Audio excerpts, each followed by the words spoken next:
おはようございます。本と旅する金沢の3日目、最終日です。1日目は図書館、2日目は小説の舞台を歩き、合間にちょいちょい本を読みながら過ごしました。今日は兼六園周りを散策しつつ、最後のゆったり時間を過ごします。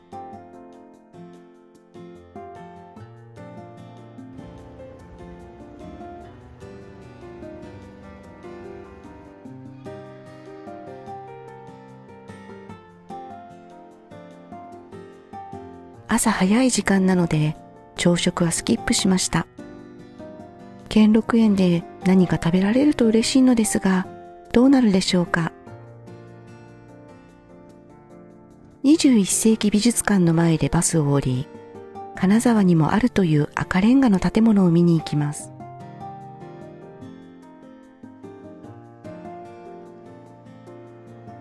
するとその途中に連なる鳥居の小道がありました。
こういうのって京都の伏見稲荷だけだと思っていたけど、金沢にもあるのですね。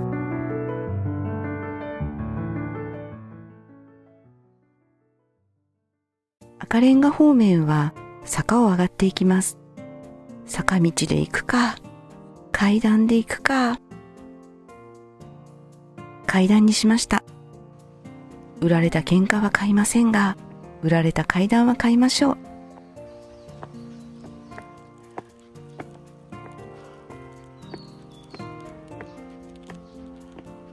すると森の中のような気持ちの良い小道に出ました。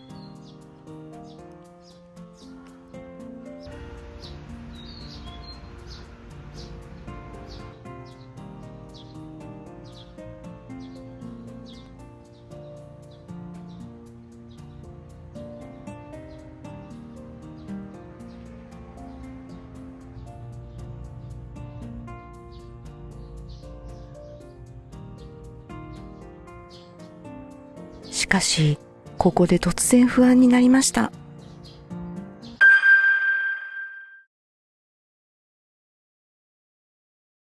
自然の中は大好きですが、熊の被害は人事ではありません。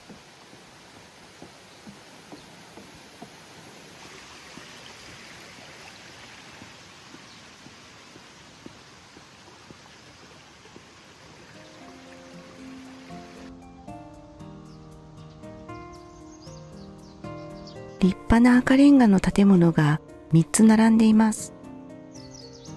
横浜の赤レンガ倉庫と同じく、明治後期から大正初期に建てられ、かつては陸軍兵器庫、戦後は金沢美術工芸大学として使われたそうです。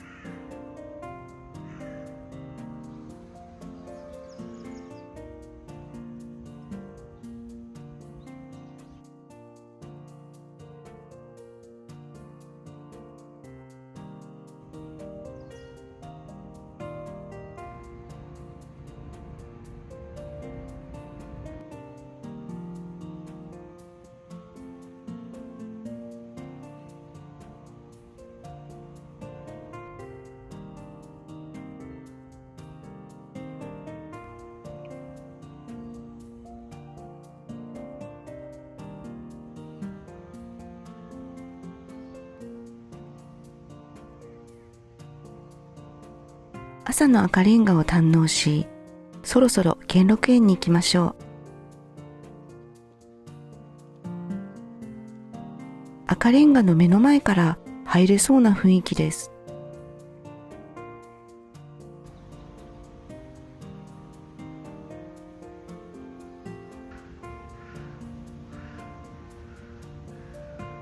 こちらに兼六園の入り口がありました。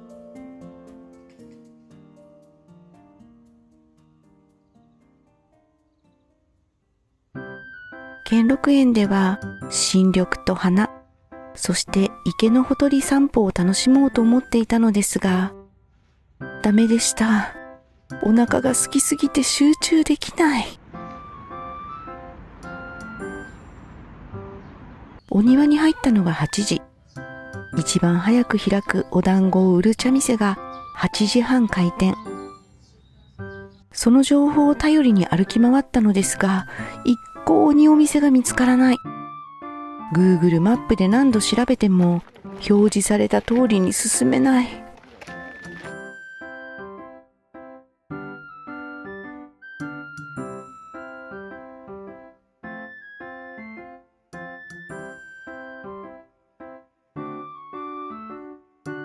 どんどん暑くなるし、玉砂利で足は疲れるし、そして目当てにしていた茶店は開いていませんでした。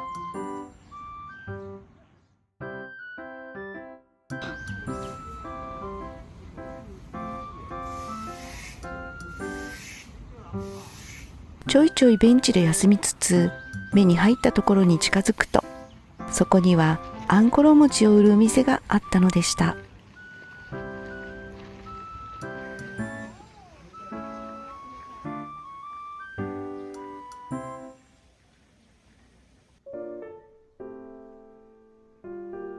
池が見える日陰の席でしばし休みながらあんころ餅を楽しみました。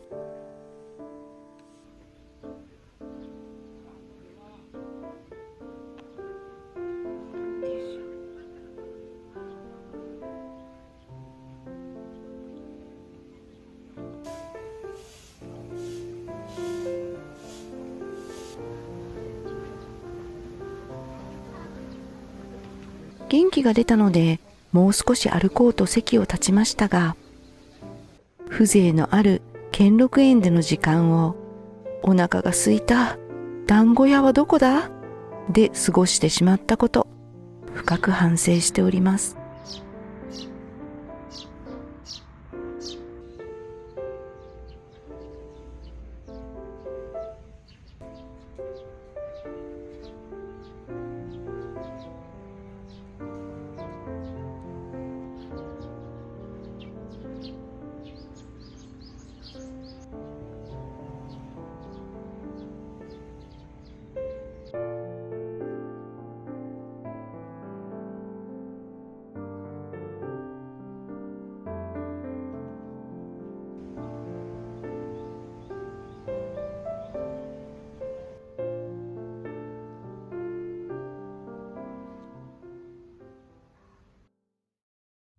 兼六園のお向かいにある21世紀美術館に来ました。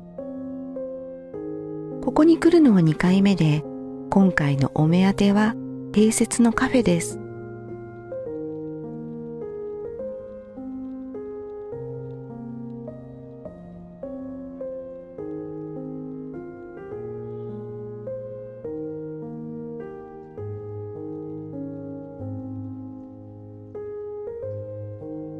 8年前、ここのケーキが美味しくて、ぜひまた来たいと思っていました。あんころ餅を食べたばかりだけど、あれは朝食だから。バナナパイとコーヒーを注文しました。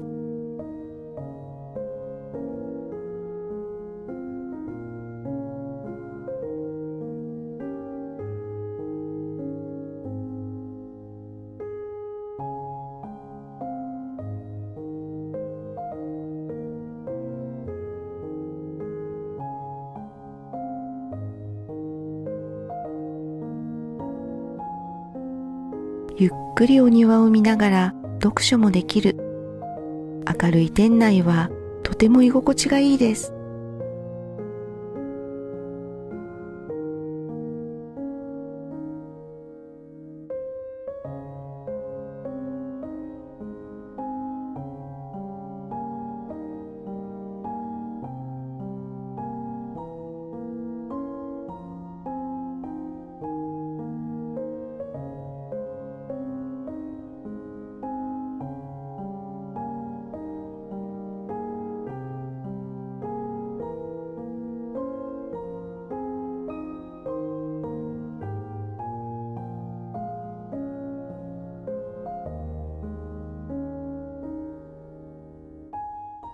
フェで過ごした後、美術館の周りをゆっくり歩いてみました。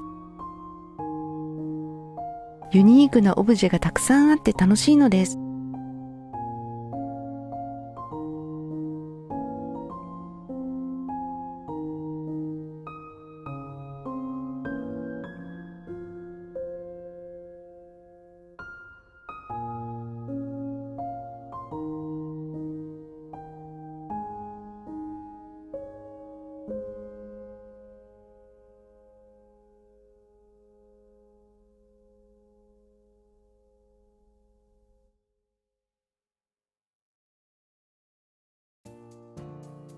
時間はすでにお昼近くで暑くなってきました。この流れでもう一つの赤レンガに行ってみましょう。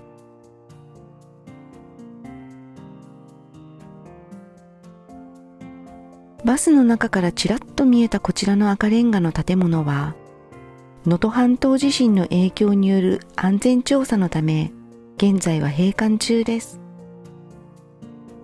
明治時代に建てられ、当時は中学校として使われていたそうです。建物前にはベンチがあり、機材を充電するためしばらく休みました。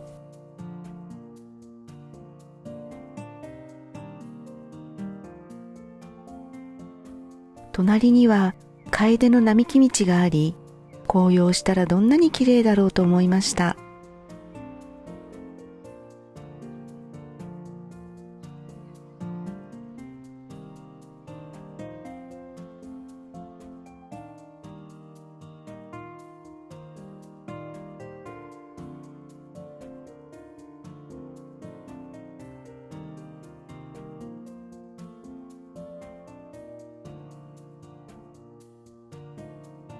ここで昨日会った友人と再度待ち合わせ。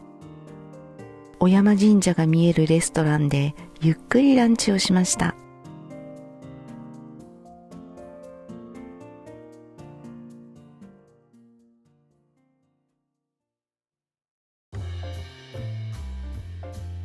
シーフードばっかりの市場だと思っていましたが、スーパーマーケットや八百屋さんもあって、地元の方も頻繁に買い物をするそうです。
友人とはここでお別れし、金沢駅に向かいます。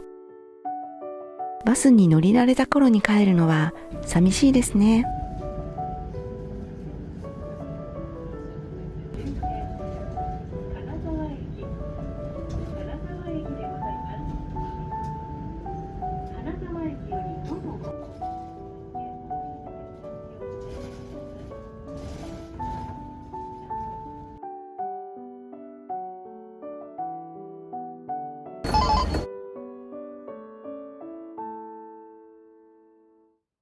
最後に鼓門にご挨拶。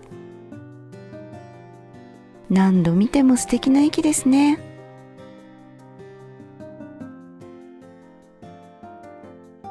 そして百万さんの背中、こんな風に迎えてくれていたのですね。ちょっと早めですが、ホームで新幹線を待ちます。2泊3日の金沢旅行が終わっていきます。思った通りあっという間でした。今回は素敵な図書館を訪ねたかったので、旅に読書というテーマを設定しました。図書館で金沢が舞台の小説を読んだり、舞台になった場所を歩いたり、普段よりゆっくり本が読めました。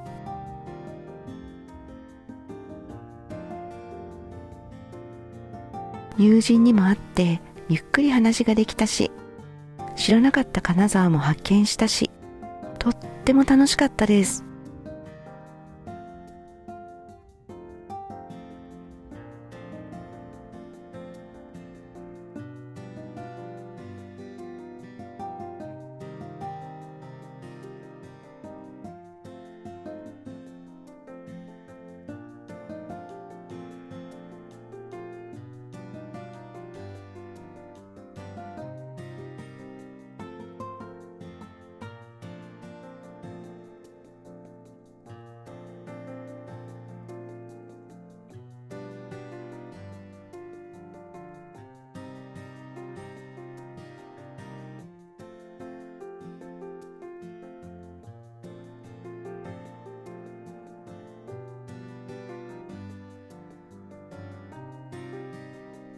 見てくださってありがとうございます。今後も50代の無理しないゆる散歩やゆる旅をお届けいたします。気に入っていただけたらチャンネル登録して応援していただけると嬉しいです。それでは次の動画でお会いしましょう。